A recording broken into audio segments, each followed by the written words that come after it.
কড়াইয়ে তেল দিচ্ছি, ফোড়ন দিচ্ছি কাঁচা লঙ্কা, জিরে,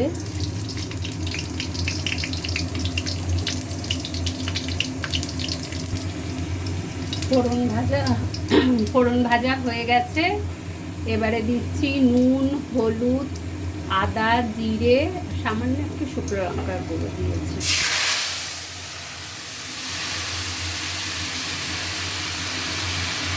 এটা ভালো করে কষবো।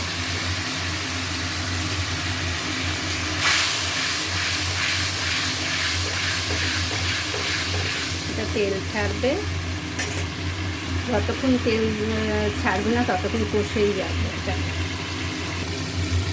খুব ভালো করে কষা হয়ে গেছে আর তেলটাও বেরিয়ে এসেছে।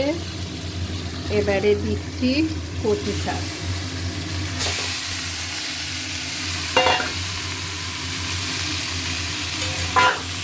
কচু শাক সেদ্ধ করে নিয়েছিলাম,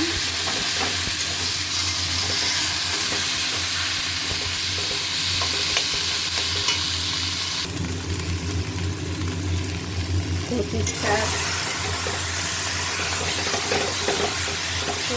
কিন্তু এই নাড়তে অনেক সময় লাগে, একদম জল শুকাবে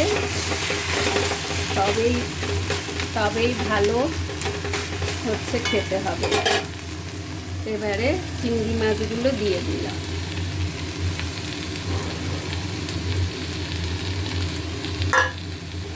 এখন অনেকক্ষণ হবে, এতে একটু 2-4টা চিনি দেবো, চিনি দিলে টেস্টটা বাড়ে।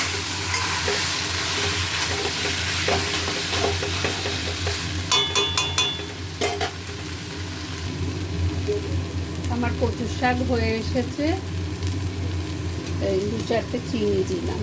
চিনি না দিলে না টেস্ট হয় না এসব খাবার।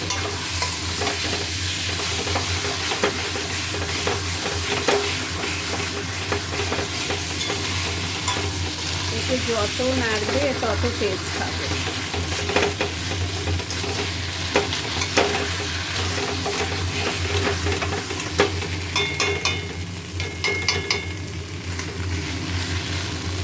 কচুর শাক চিংড়ি মাছ দিয়ে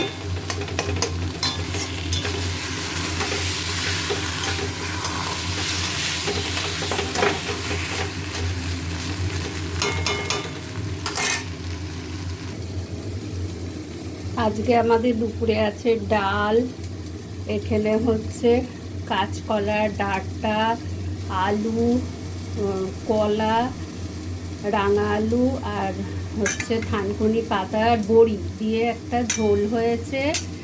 এখানে কালো জিরে দিয়ে মাছ করেছি, ভোলা মাছ। এটা হচ্ছে থোড় ভাজা, এটা থোড় ভাজা করেছি সর্ষে ফোড়ন দিয়ে।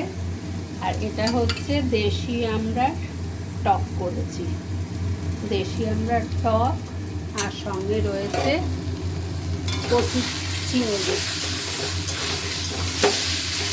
হয়ে গেছে। আর কচু চিংড়ি